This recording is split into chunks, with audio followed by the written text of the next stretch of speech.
Mwanzoni nilikuwa naona kama shetani katupitia, ila sasa hivi nahisi hii sio kawaida, ni laana. Ukizingatia kila nikimwambia kaka yangu kuwa hii ni laana, hapo hapo anapandisha hisia tena. Sasa hivi huwa nakataa, anafikia hatua ya kunibaka kabisa.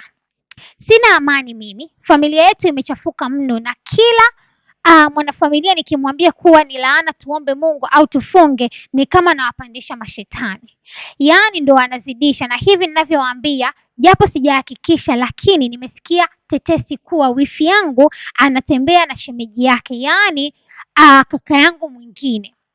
Mimi nifanyeje jamani? Hivi inakuja familia tunakulana sisi kwa sisi, inakuwaje? Kingine na kuomba Upendo ambaye ulikuwa ni mfanyakazi wetu, kama unaona hii, naomba umrudishe mtoto wa marehemu kaka yangu nyumbani kwao. Nishakutafuta sana lakini sikupati.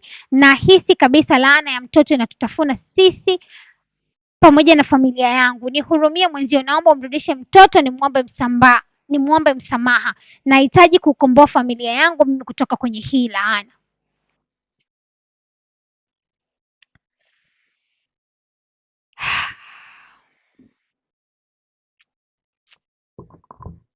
Hiki ni nini? Hiki ni nini? Huyu mtu anatuomba ushauri, wewe unamshauri nini? Nimejaribu kuanza, nimejaribu kufikiria lakini sipati jibu. Wewe unahisi ni nini?